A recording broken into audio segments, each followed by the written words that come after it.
is...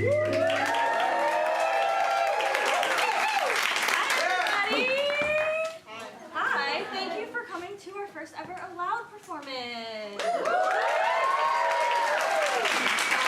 In case you guys aren't fully aware of what you're about to see tonight, we had 15 super brave anonymous writers submit their pieces anonymously, and then they're going to be read out loud on stage for the first time tonight. So with that, just a few housekeeping things. Some of our readings tonight might be very vulnerable. We have some tissues. Please share them with your roommates if you feel necessary. And then just remember to take care of yourself. If any of the readings feel like they might affect you and you need to take a step outside, please feel free. Go outside, grab a drink, get some fresh air, and do whatever you think you need to do. And now just some words from the producer, Yumi.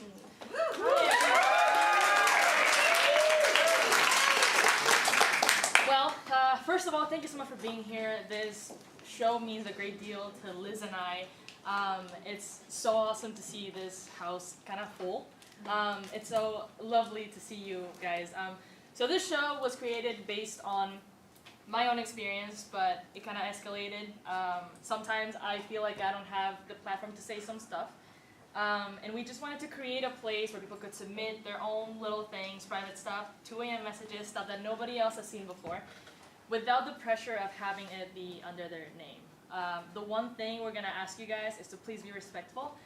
The little catch about our show is that you never know when the author might be sitting right next to you. So please be aware of that and enjoy the show.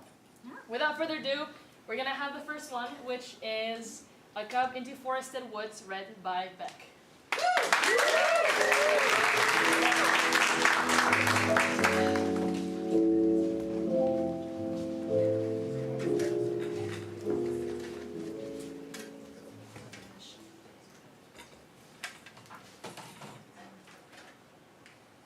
A cub in deforested woods. I was Little Bear.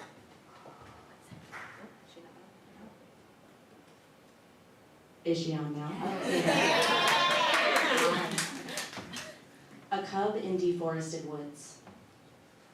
I was Little Bear.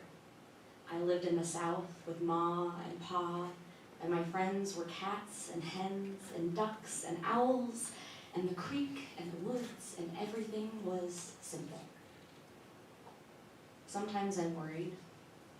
I can't find anything to write about, to think about, to be about.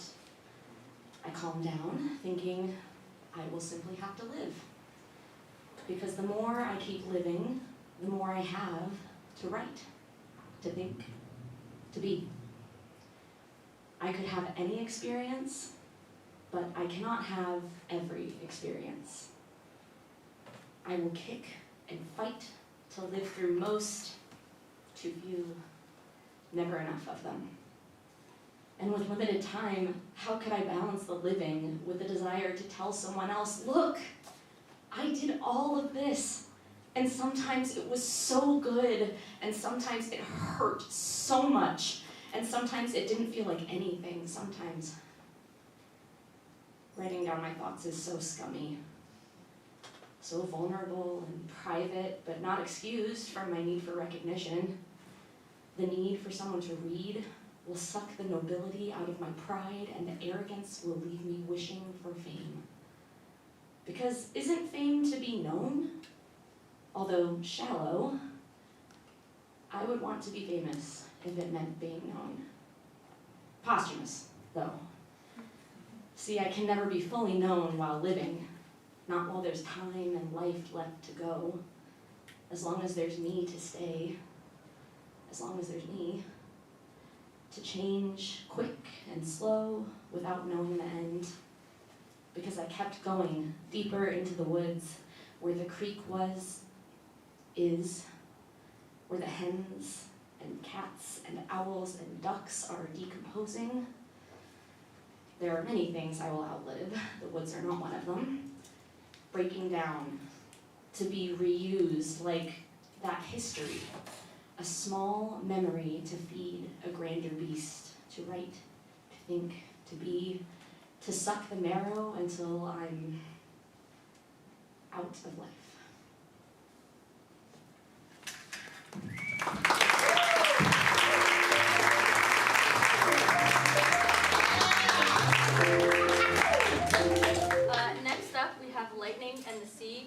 by Rich.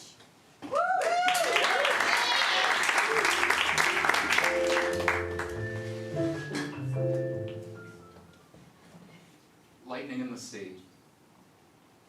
I like the sight of lightning. The strikes on the sea, waves curling around the luminous sky.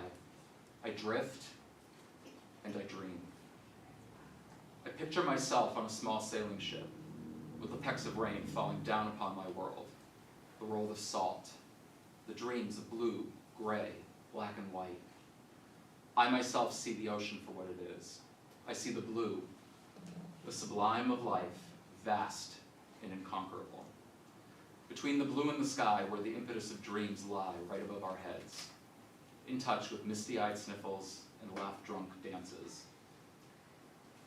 Out on that small sailing ship, I envision the moon's ghostly glow, ghastly radiance on watery edges. It's then the clouds unionize and let their burdens down, and flashes of the white bring shrieks of gray and the black. The impetus of sky and sea, no longer in waiting. Kinetic with sight and spray, and the boundaries of dreams start to loosen. It grows tactile, and I see myself there, climbing the mast, wide-eyed and grinning. The flash of white reveals the shadow underneath the small sailing ship. The flick of a tail so massive and so black. The sky is pouring down, and a long, long neck rises out of the churning waves.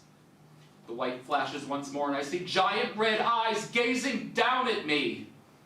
In that moment where the waves are ever rising, and the sky is flooding, the thunder is pounding, and the lightning is flashing, I jump and hit the freezing, thrashing waves.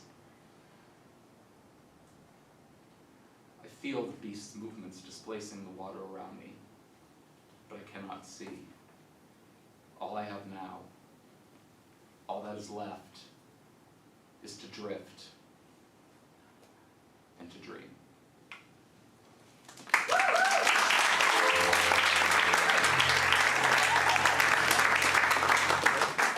Perfect. Next up, we have Reaching, read by Ava.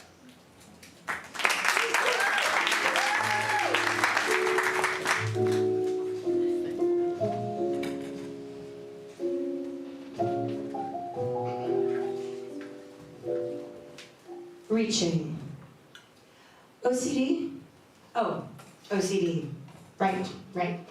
Yeah, my closet's color-coded. My socks have to match. If they don't, I spiral, obviously. That's OCD, right? My neighbor has it. Her hedges are perfect. My niece lines up her candy by color. She's adorable when she does that. So that's what it is. Something neat. Something harmless. Something you can fix by just not doing it. Right? I mean, I wore mismatched socks the other day, so I can't have it. That's the rule.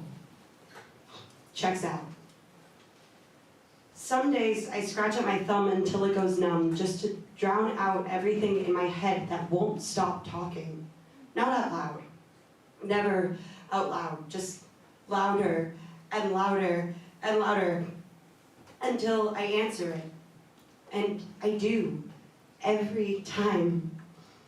I bargain, I negotiate, I make deals with something that doesn't keep promises, and for a second, it lets me breathe. Unwittingly outsmarted by the chemicals in my brain.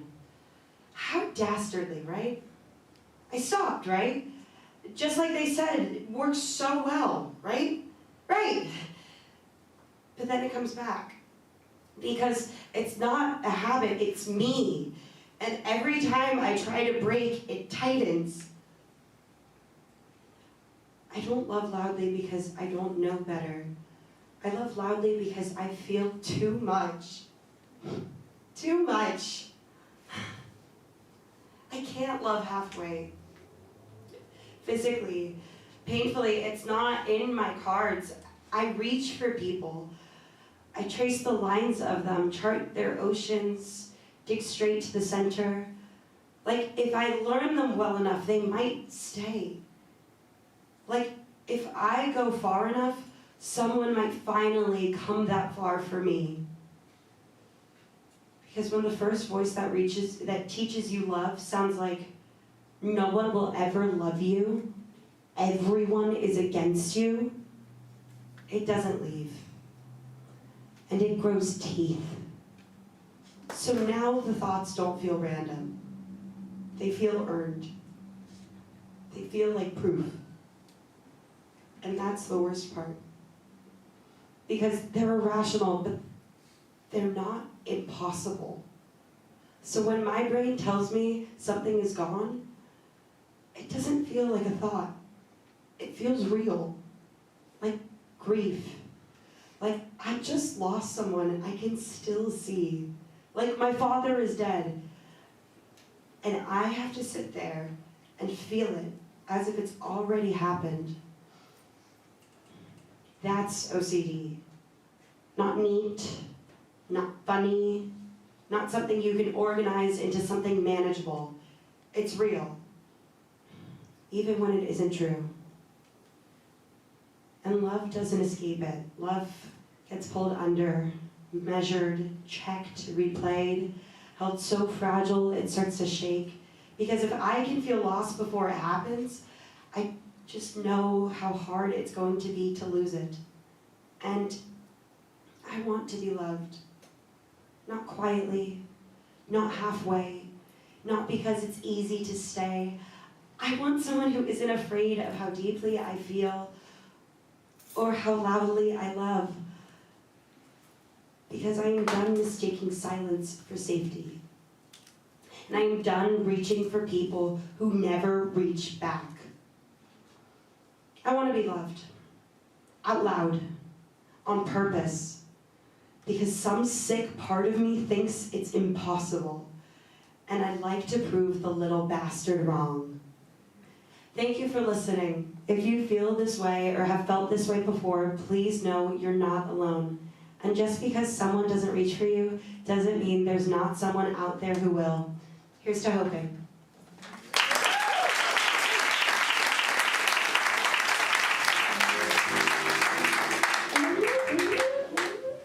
Next up, we have 5 p.m., read by Rahul.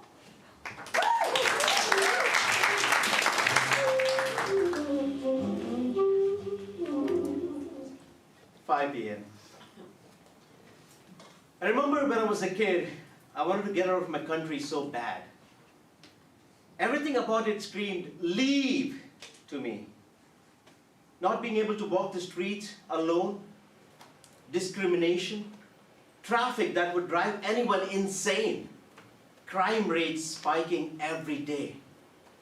A family and a house that felt like routine was all we knew how to. Avoiding problems as if they expired the day after, making it impossible to talk about anything remotely close to once everyone went to bed. Living in the US was everything I could have dreamt about. But sometimes life gets overwhelming.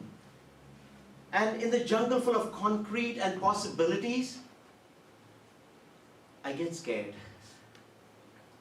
One day, I found myself sitting in the corner of my room thinking about something so weirdly small and specific just to soothe myself. At my house in Mexico, when it's 5 p.m., golden hour hits my living room like it chose it to be. The kind of lighting that is quiet, that if you're there half an hour later, you miss it completely. The kind that is so easily overlooked because it's just routine. The smell of fresh homemade food. When you get back from school, a greeting from a distance and echoing, hola, from a voice you instantly recognize, once you're 100% sure is smiling while saying that to you. Suddenly, I'm a kid again, waiting for mom to hug me in the middle of the stairs under the bright orange hues, to tell me everything will be fine, that I'm doing my best, and that she's proud of me for that. I breathe in and I breathe out. And then I'm back, in the middle of my room, where golden hour doesn't reach because of the corporate office building right next to mine.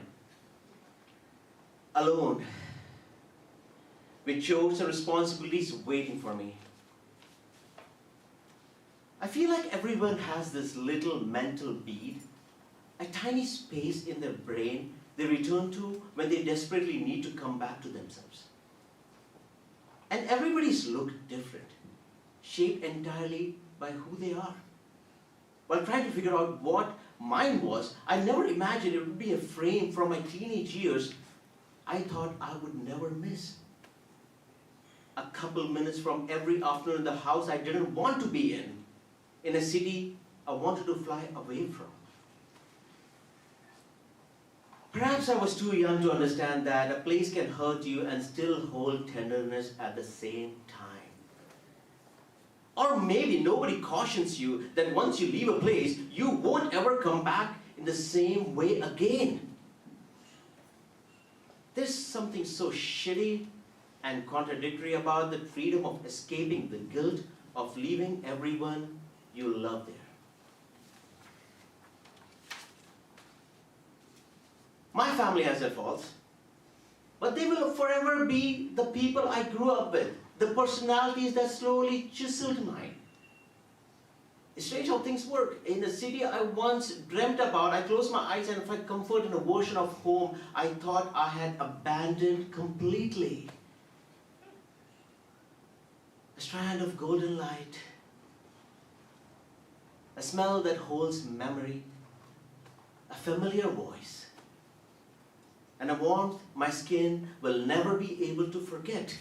No matter how many oceans exist between me and the place that watched my eyes light up every evening, right before the sun went down. 5 years.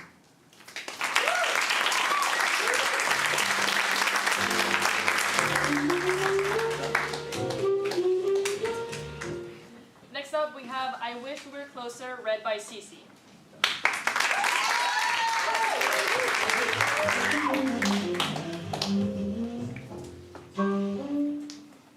I wish we were closer.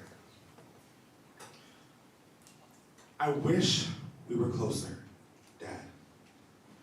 I wish I had the type of relationship where I could call you and you'd listen, where I could cry on the phone or tell you something silly I saw that day.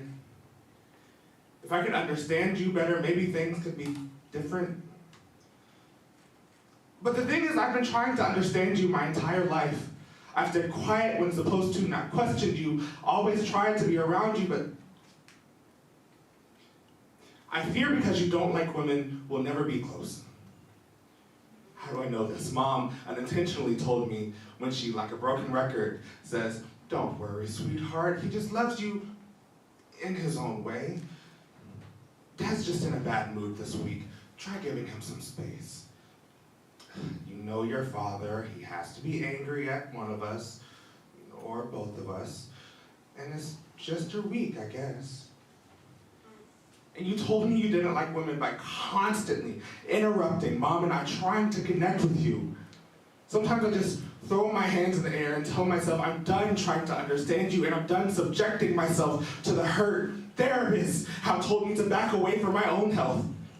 But unfortunately, I want to be the emotionally mature person here. I know typically it's part of your job to teach this to me, but Mom and my friends did a great job of showing me how to love boldly and boundlessly.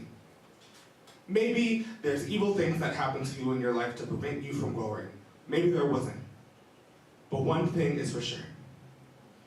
We are floating on a giant rock, and I am trying my best to make you feel loved. I wish I could get the same from you. And I wish we could be closer. Because it is actually silly to me that you don't want to be. Thank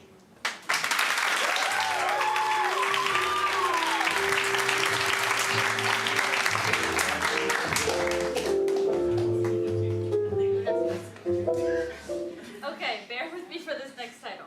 This next one is a continuation of an already started journal entry of a girl going through the secondary effects of a situationship.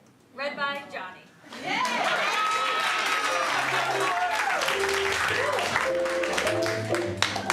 Johnny! A continuation of an already started journal entry of a girl going through the secondary effects of a situationship. Fast forward to the morning after, I knew she saw my story. And I saw she uploaded one as well. I previewed it with the swiping back, and it was a story of her and her friends at the bowling center! With a little caption saying, you know what they say about bowling? What does that even mean? Me. Oh, honestly, I don't even know what my reaction was. I was shocked. My immediate thought was, I was like, girl, you can go bowling with friends. That's perfectly fine. But posting about it, knowing that your last, hopefully, situationship-ish was a bowler? That's cool. Cruelly brilliant, I fear, because this woman now has me thinking about it. I'm weak, and well, I liked the story. Sue me. And bro, after I saw and liked that, she uploaded another one! As if she was saying, ooh, I liked how you liked that last story, let me do it again. But no!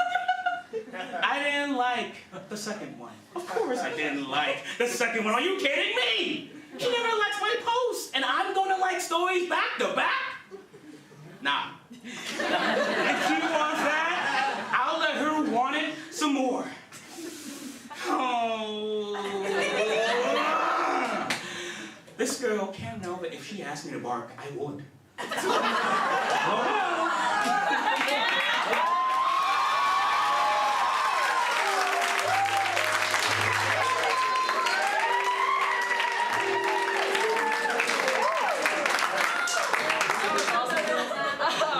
Next up is The Night Moon, being read by Ian.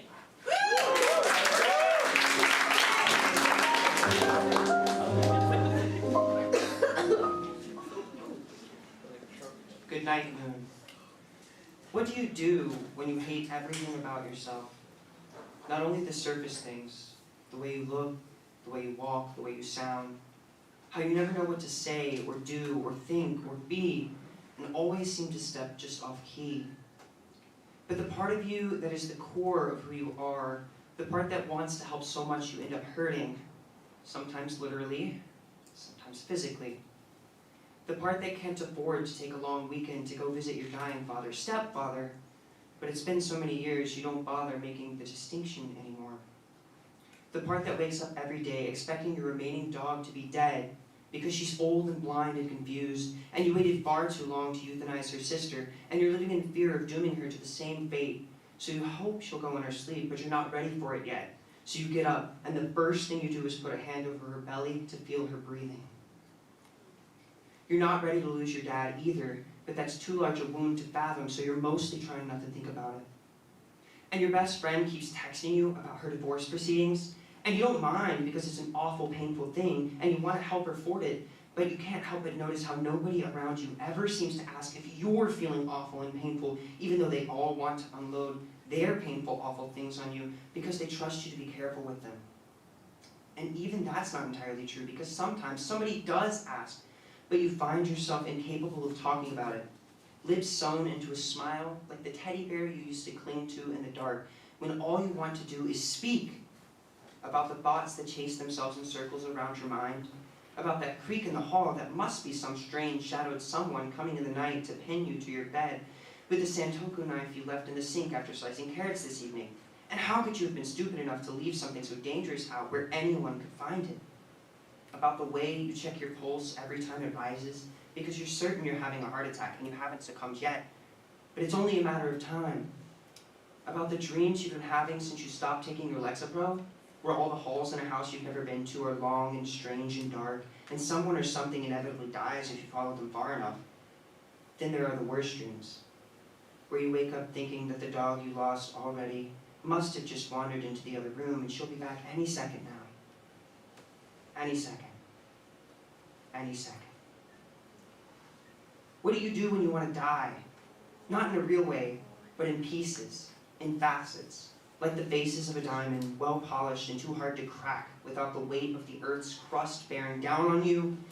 When you want to bury yourself in a hole and rest your cheek against the cool, damp earth and stay there for a little while.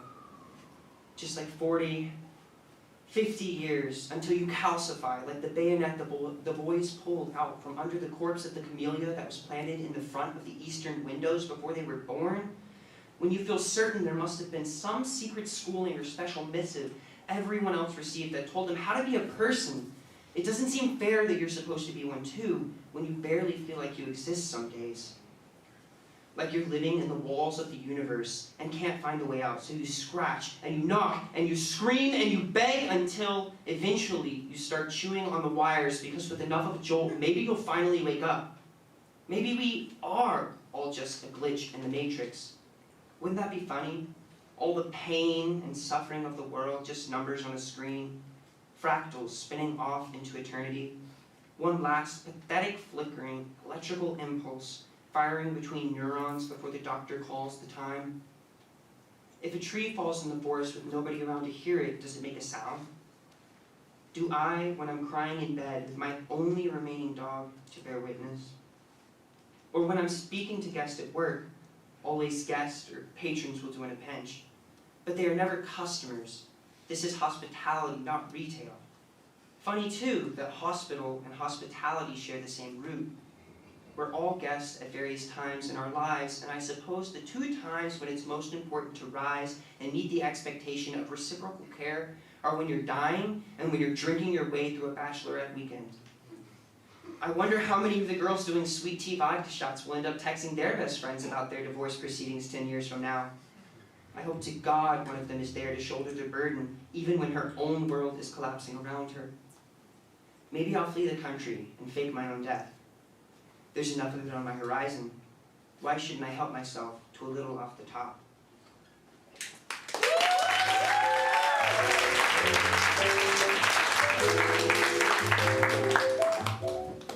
Next up, we have Especially Her, read by Julie.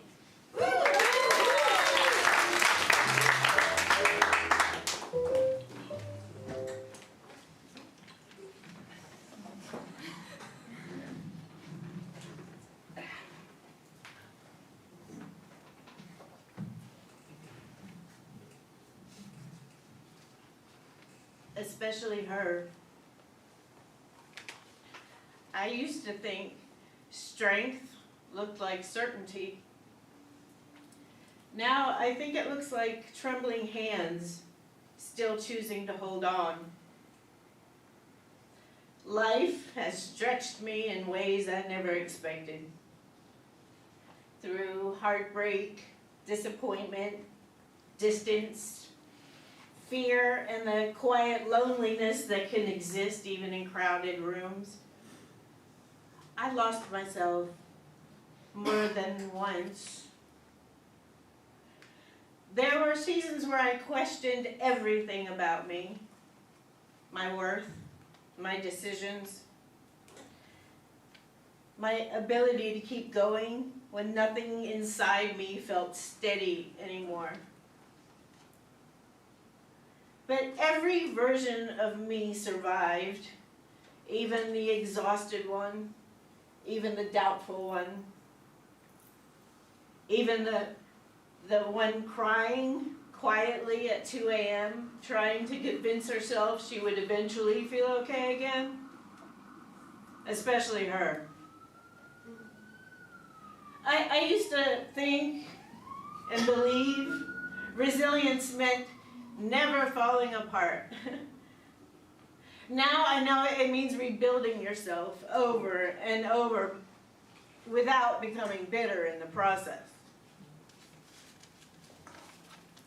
And somehow after everything, I became softer instead of colder, like more honest, more human, more alive, like ink bleeding through paper. Life leaves marks on us, some messy, some beautiful, all permanent. But today, when I look at those marks, I no longer see proof of everything that hurt me. I see proof that I survived it. And maybe that's the most beautiful part of all.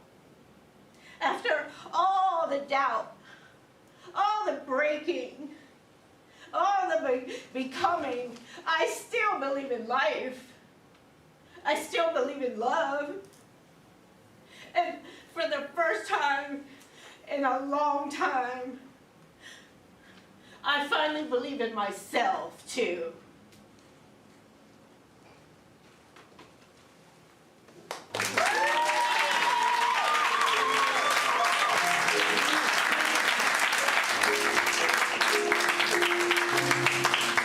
Next up, we have Convenience, read by Jesse.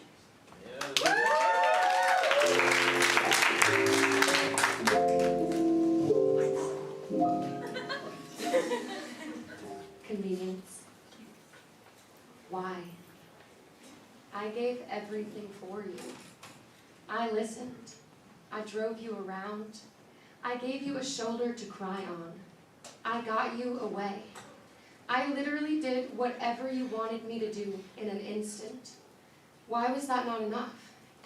You complained so much about her. Why do you still choose her over me? I spent every ounce of my energy on you and kept trying even when I was empty, but you never truly cared about me. I was a convenience. I missed you.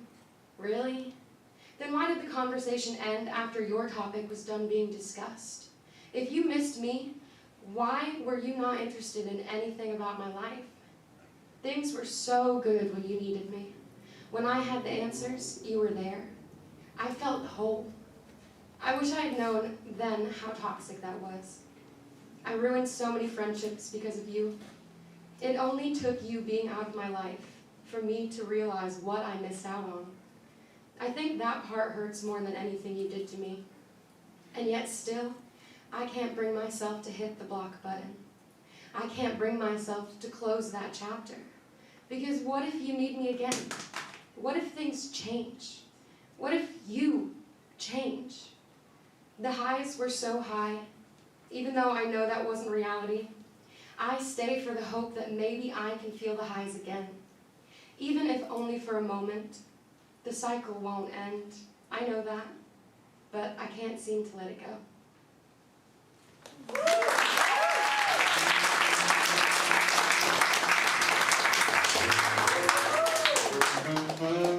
Next up, we have Best Friends Not Forever, read by AJ.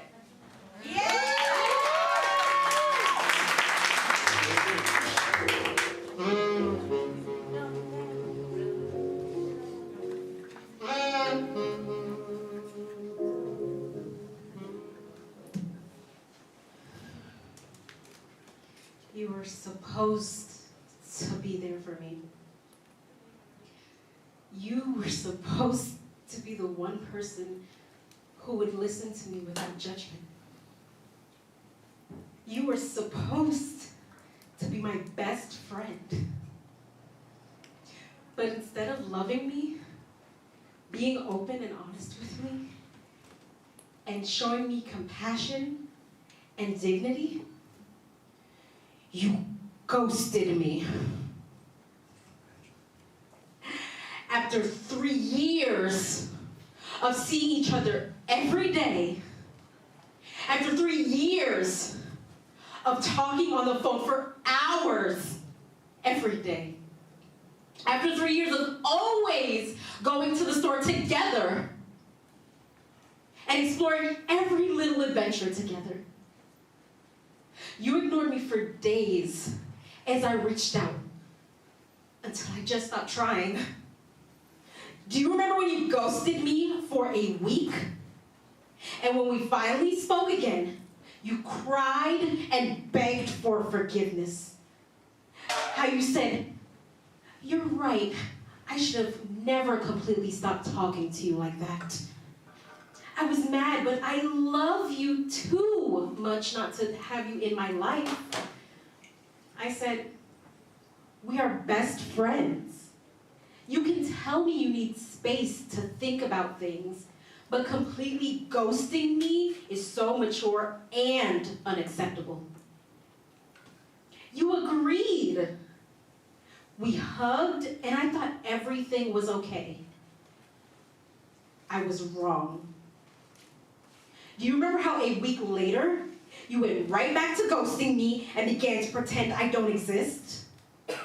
But you continued to talk about me behind my back to everyone else. Do you remember how you told people you didn't want to be my friend anymore because my morals are bad? Your reasoning? Because I started dating someone within our mutual friend group. While you became best friends with a girl who knowingly slept with a man in a relationship. A guy who got arrested for trying to get out of paying a $50 parking fee. And while you actively shoplift from major retailers. How about how you continue to stalk my social media to find things to be disgusted about? For your own sake, I removed you as a follower. You're welcome. Oh, or how about this one? Did you intentionally never tell your girlfriend about our falling out? I just asked because she reached out to me a month later for help finding a new career path, and I helped her. I gave her contacts, references, and all the advice I could. Truly, you are choosing the people you deserve after all. But after all of that, I do have to say thank you. Thank you for not choosing me. Thank you for showing me I deserve so much more than you could ever give me as a friend. Thank you for breaking my heart more than any past relationship had. Thank you for making room in my life for the best friend I could ever ask for. And for you, good luck. You're going to need it.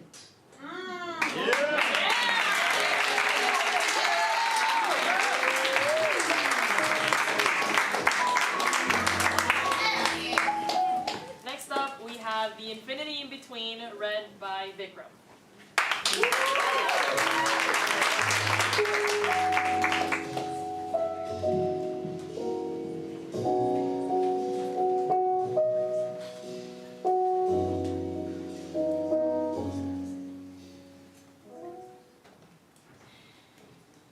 The infinity in between. Why am I like this?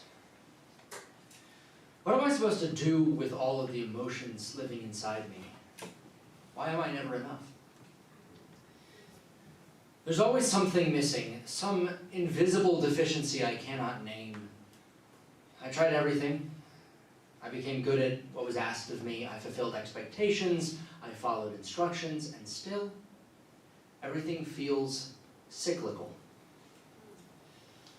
Like walking barefoot up a mountain scattered with loose, sharp stones, every step forward cuts into me somehow.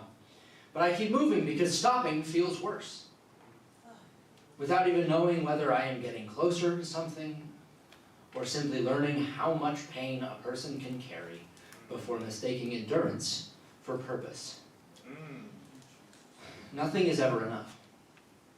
I am never enough. Why is living so difficult? And what does it even mean to live? To exist? To breathe? To move? Those things keep you functioning. They do not necessarily move you forward, so where am I going? And where did I want to go before I forgot how to ask myself that question? Sometimes I feel as though I carry pain everywhere I go, as though I leave traces of it behind me and hand it to the people who love me the most. And still they love me. Why? It feels as though my parents love me because fundamentally I am their creation, their greatest and most difficult project. Good grades, discipline, focus, skill, intelligence, a career, a respectable job, an impressive life on paper. I became everything that was expected of me. But would I have become any of it on my own? And if this was the correct path, why does it make me feel so miserable? I feel as though I am standing behind a window, watching life happen without me, not living it, only feeling all of it at once. Every time I think I found something worth saving, I realize I am still standing in the exact same place, still myself. And somehow, that does not feel sufficient. My life feels like a performance beneath unbearable stage lights, everyone watching, everyone waiting, and I am so tired of entertaining people. But I don't know how to stop. Because the more love I receive, the less I seem to believe I deserve it. Receiving love feels difficult. How could anyone love me if I am not perfect? How could someone love me without requiring justification for it? Everything in life feels transactional, so why would love be the exception? Love cannot nourish someone incapable of digesting it, and I do not know how to receive love without feeling guilty for taking up space. I do not feel deserving of love. But I also cannot bear the idea of never receiving it at all. I'm not enough, but I'm not nothing either. And there is something devastating about existing somewhere between those two states. Why does everyone else seem to move forward while I remain behind? No matter how hard I try to keep up, I still feel is insufficient. Why does nobody notice how difficult it is for me just to exist? What would happen if people saw through my own eyes instead? Would they feel pity? Discomfort? Horror? People speak so casually about self-love, confidence, trusting yourself, as though those things were instinctive.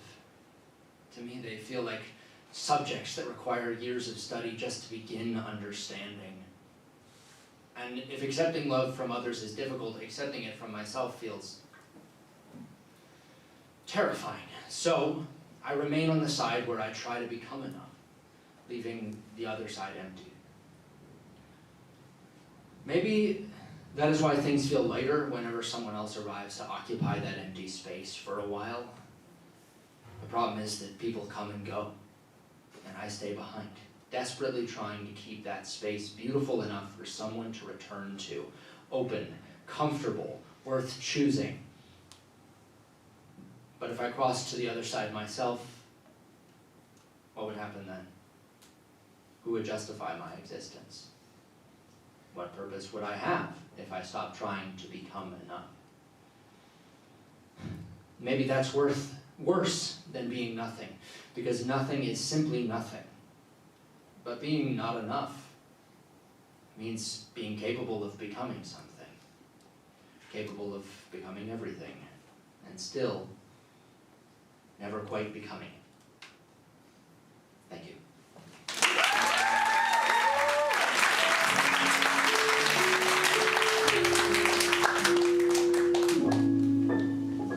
Next, we have the internal monologue of a healing heart performed by Air.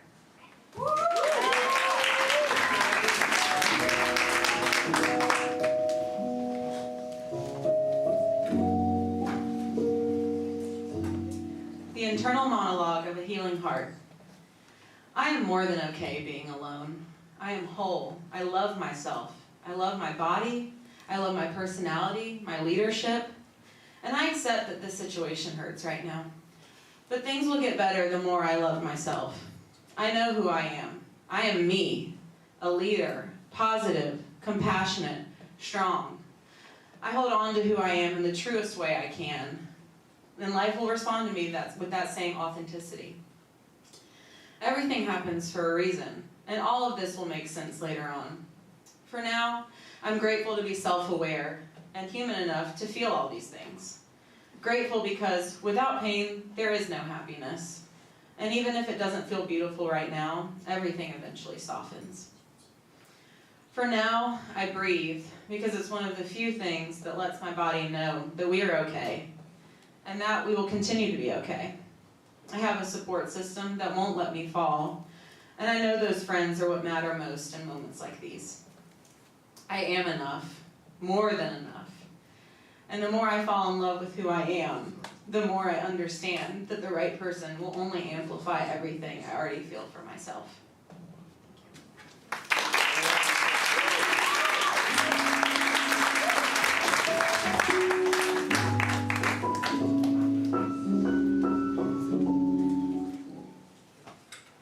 Next up, we have Milk Glass, read by Kristen.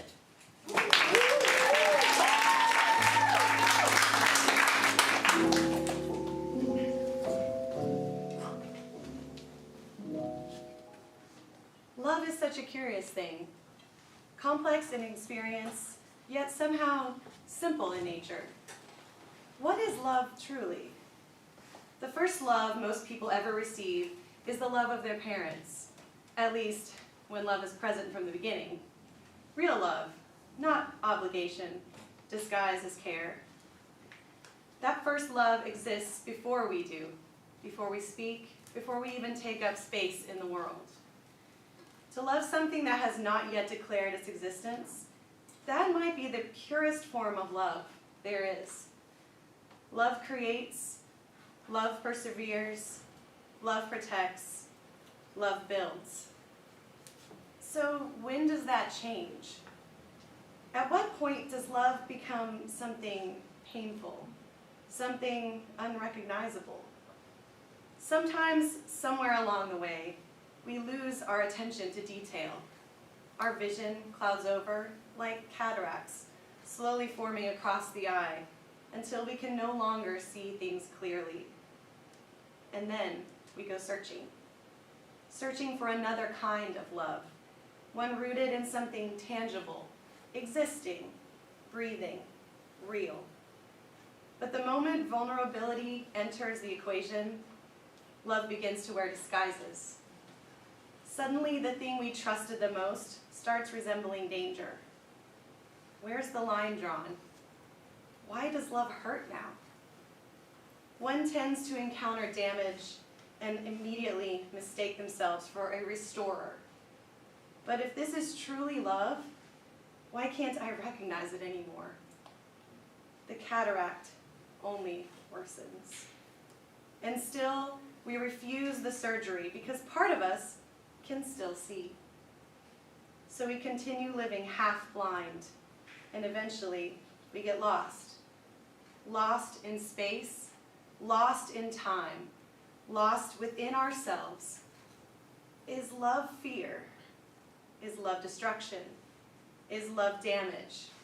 These days, love has become the most convincing disguise of all, the most seductive trap, the one with the most victims. But maybe the answer has always been simpler than that. Maybe love requires clarity, to see carefully, to see honestly, to see without desperation distorting the image. Cataracts can be treated. Sometimes healing begins with the arrival of someone who helps restore your vision. And suddenly, love no longer feels interchangeable with pain. You can distinguish it again, recognize it again, feel it again. You find yourself again too. And then, finally, you can return to exploring the world. This time without the haze. Love has always been pure. It remains pure. Its experience may feel complicated, but the essence is not. Love is simple when someone opens their arms and waits for you there. Love is simple when you have questions and someone offers answers. Love is simple when you play a melody and someone beside you wants to sing. Real love needs somewhere to live. Otherwise, it becomes a wanderer, knocking on doors mistaking emptiness for home, unaware that there were always other lights on nearby.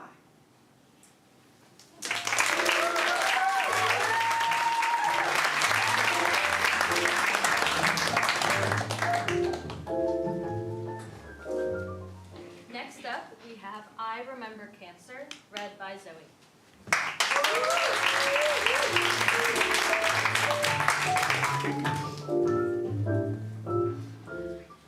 I remember cancer. Every so often, I think about my cancer year and how one day I simply stopped being inconvenienced by cancer. That may sound flippant, but I never thought cancer was going to be the end of me. A big reason for that is the amazing medical attention I received here in Savannah. A bigger reason is one I used to deflect any fear or negativity by me or anyone else when the subject came up. I ain't got time for that. I think back now about the whole ordeal, and certain moments are crystal clear. Like the beautiful sunny day I walked out of the oncologist's office after my biopsy, wondering if I was dreaming. I thought, no matter the outcome, my life will never be the same. I remember telling my daughter in the most inelegant way, blurting it out because I was exhausted from working nonstop for 4 days during a hurricane. I remember telling my dear friend Drew about it early because he and I spent a lot of work hours together. He hugged me and then said, "Can we start making bad cancer jokes yet?" I said, "Yes, please." I remember telling my parents and trying to soften the blow. Across from them at dinner table, I said, "It seems I may have caught a touch of cancer." I remember walking down the hall to prep for surgery and not being able to turn around and look at them because I was trying to keep it together. I remember a few days after my surgery when I tried to take the bandages off in the shower and I was completely wrecked by what I saw. I remember my first chemo treatment. It was all scary and foreign, so yes, I really did wear a tiara. I remember feeling relieved when my hair started falling out, because what makes your hair stop growing is also what makes the cancer stop growing. I remember the day I decided to just go ahead and have my head shaved. My dear friend opened her salon on her day off and made me feel beautiful, even though I was so nauseous from chemo. I also remember Drew showing up. When I asked him why he was there, he said, "I think I'll get my head shaved today too." Work spouses really are the best. I'll never be able to adequately express what that meant to me and still means to me to this day. I remember being so exhausted from chemo that sometimes I had to sit down in the shower. My mom and dad would take me downtown for walks, and just covering a few Savannah blocks would take us hours, but it was fun. I remember the last day of chemo. I had kept my cancer from a lot of people. I never posted on Facebook because I didn't want family and friends far away to learn about it that way. But a dear friend who I grew up with, and who was one of the last to learn about my diagnosis, flew hundreds of miles to be with me on that last day. She made me a beauty queen banner and held my hand, and I'm tearing up just thinking about it, because I'll never be able to let her know exactly what that meant to me, because there aren't enough words. I remember my first radiation treatment. It took longer to drive to the hospital and find parking than the treatment did. I had to go every day for 6 weeks. I remember at one radiation appointment making a joke, as I did a lot, about some weird face apparatus that was always hanging on the wall. "That looks cool. I want one of those. How come I don't get a face thingy?"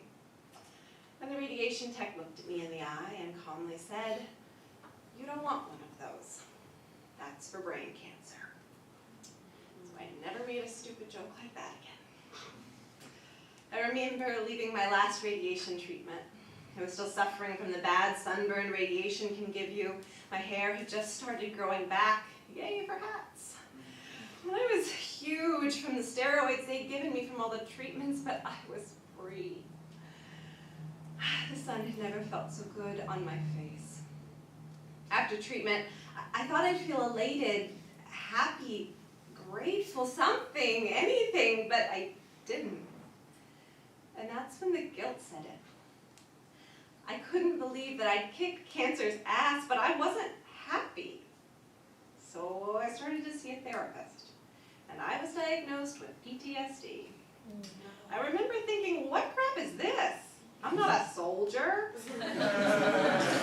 Soldiers get PTSD because they do things and see things that no one ever should. I just survived cancer. My therapist told me, you just did things and saw things that no one ever should.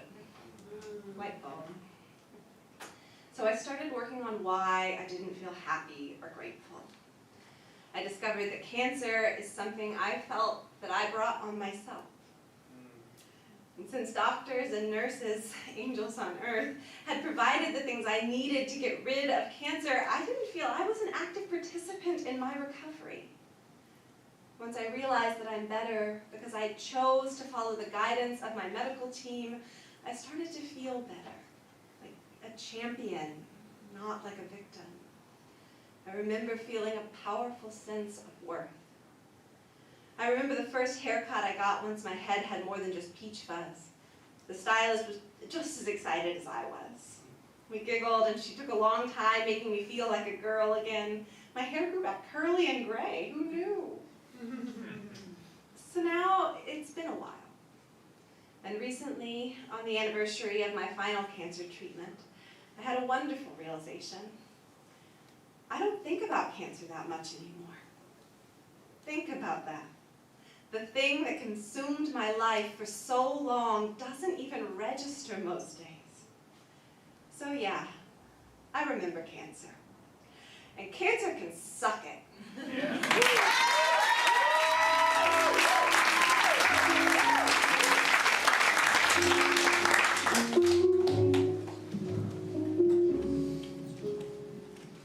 Have you guys been enjoying tonight? I'm very, very glad to see all of you guys here. It's very honoring to have so many faces that we know in this place right now. Our goal with this thing was to do something to you, to change something. I don't know if big or small, I don't know exactly what it is, but we did want to kickstart something. You get to decide what it is and how big or small it is, but yeah. Our next one, which is our last one to close the night, it's called Legacy, and it will be performed by Matt.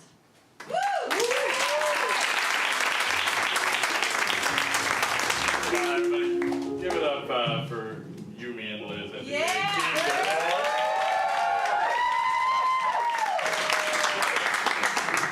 They definitely achieved their goal, and I'm here to fuck it all up.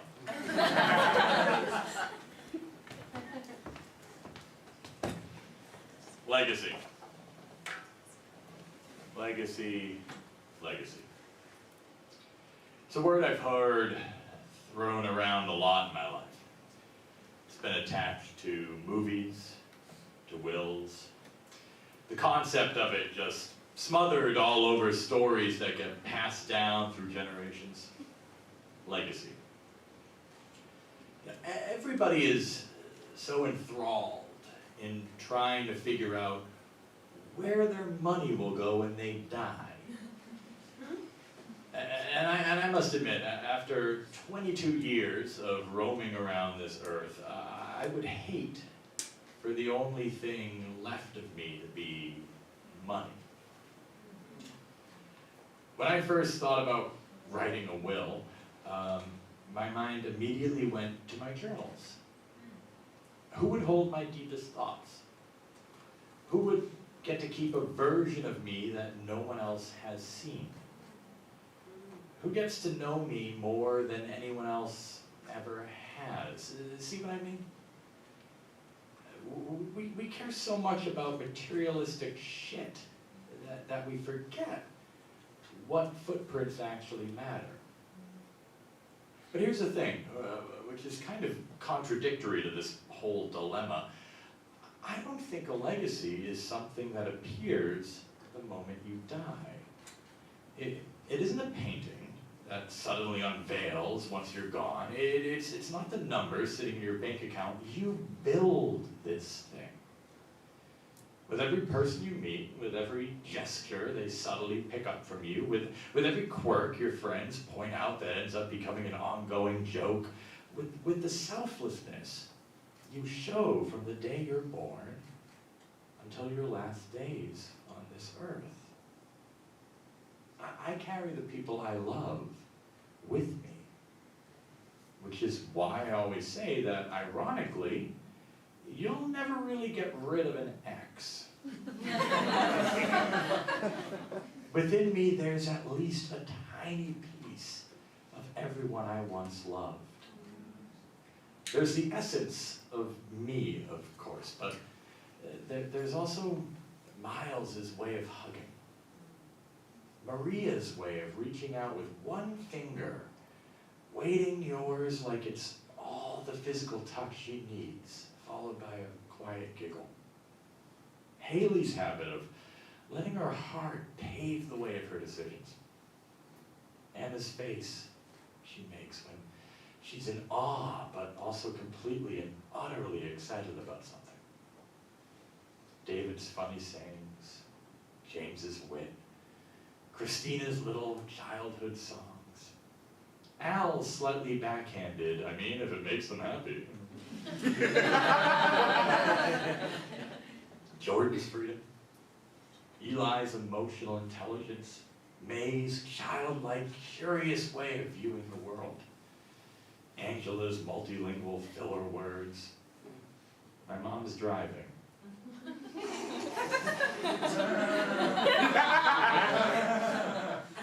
And I need to schedule every little single thing in life.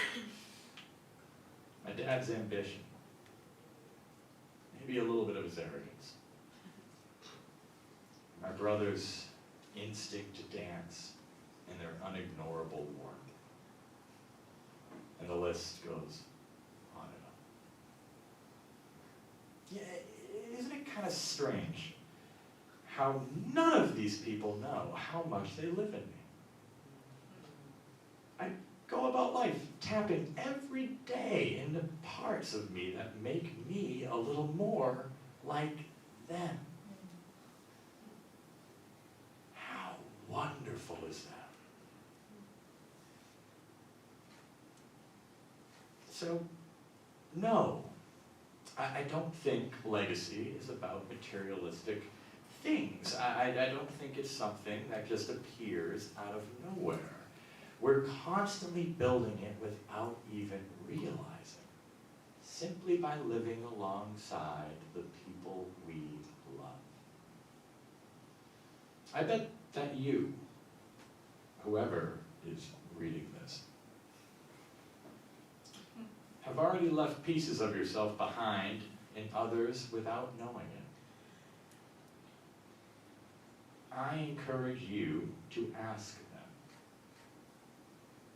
You might be surprised by how much of you still lives woven in the people who once loved you. Thank you.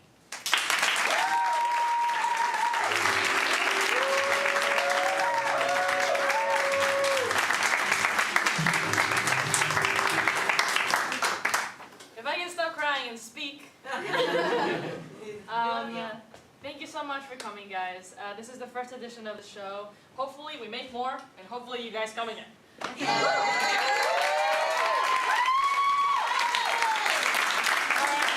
you can submit something of your own, write your own 3 a.m. message, send it to us, and we'll see what's up with that. But yeah, thank you so much. I really hope you took something out of this show. It's not necessarily a comedy show, but we have bits and pieces of every single person that submitted something. Speaking of comedy shows, we are an improv comedy theater.